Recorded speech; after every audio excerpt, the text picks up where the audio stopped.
Hey guys, welcome back to my channel. Today I'm going to talk about the Lori Vallow, Chad Daybell case. I feel like it's never ending and there's always something going on with it. As you guys know, the police have found JJ and Tylee in Chad's yard. Very, very sad. Still shocked about it, to be honest with you. I don't know how this happened. Probably because I'm in my right mind and they're not, so it's really hard to understand how a mother could do that. As of right now, all of Chad's books that are being sold on Amazon, there's a petition on change.org to be able to pull Chad's books that way nobody could buy them. So I'm going to leave that link below if you guys want to sign the petition. I think that would be amazing because he doesn't deserve it. So as the law enforcement were digging in Chad's backyard looking for any evidence, it is reported that Chad sat in his truck the whole time watching from a distance, and that as soon as they found remains, he apparently sped off, and about a mile down the road is where they got him and took him into the station. It's also been reported that prior to him being arrested, he visited Lori in jail every single day, and this is the first time that he hasn't seen her. I had no idea about that because I know a lot of people were asking, I wonder if he visits her in jail. No one really knew.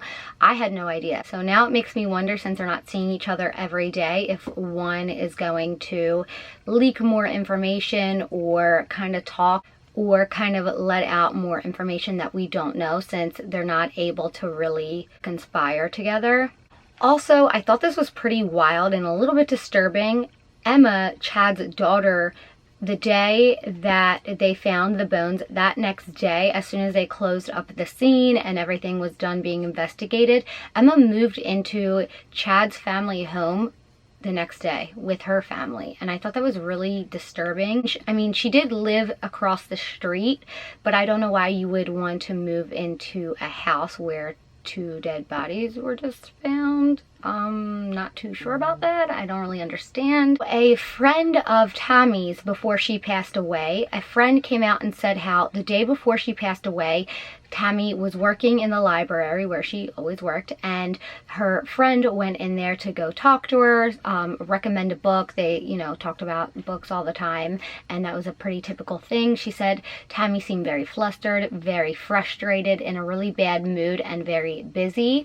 She said that she seemed like she didn't really want to talk. She seemed a little bit agitated, and she said that was 100% not like her. She said she was never ever irritated or a little bit grumpy or anything. Like, she was always in a really great mood, so she found that to be pretty odd. Also, Mandy, the friend of Tammy's, said that Emma, the daughter, said that when she found Tammy when she was passed away that morning, that she had pink foam coming out of her mouth, which is really odd because Chad had claimed that when he woke up and saw Tammy passed away, that she was passed away very peacefully. That right there just kind of contradicts itself. It's two different stories. Alex Cox, Lori's brother, who had died of natural causes, as it said, he had pink foam out of his mouth, so that's really, really strange. Again, I don't really believe in coincidences, so I want to know what you guys think about. I'm not a nurse, I'm not a doctor, like, that is not my field. I have no idea what pink foam could mean.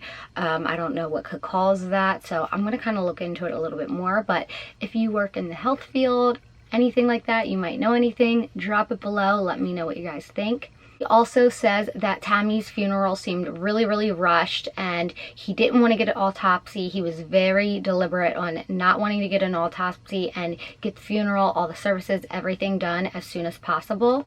Also, Tammy's neighbor from across the street said that Tammy was not outside a lot, that she kind of had her schedule and she kind of kept to herself. She did her thing all the time. If she was outside, it was very like in and out from the car to the house. So it's very strange that when she did get shot at before she had passed away, that he said that whoever did that had to have known her schedule, because she wasn't somebody who just hung outside a lot. And he also said that it was really strange, and that it was really strange because it was on such a busy road during the day. He would have had to have known her personally to be able to figure out, you know, her day-to-day movements, and that apparently when she yelled to Chad, he was like somewhere hidden in the back of the house, which isn't really shocking because I feel like that's like Chad's MO. He's always on the run, literally. It's apparently reported that the neighbors had kept seeing really strange, huge bonfires, and that's kind of what set off for them to tip the police. The neighbor also states that Chad had 2 or 3 past bonfires over the spring, but the neighbor noticed that he was having frequent bonfires that were just pretty much out of the ordinary. He said that after the kids went missing that he acted very strange. He didn't talk a lot. He wouldn't make direct eye contact with them, which was really out of the ordinary for Chad, they said. He said normally when speaking, he would look at them and talk and kind of initiate conversation, and he really didn't do that anymore. After Lori also wound up in jail, that he basically never left the house and really kept to himself, and if he did leave the house, it would be really, really late at night. Also, Chad Daybell's attorney, this is like disgusting, his attorney pled guilty in 2012 to a misdemeanor battery and was sentenced to 120 days in jail and fined $137. He had pled not guilty that May of 2012, battery with intent to commit a serious felony. This charge came from a 19-year-old girl who was seeking employment.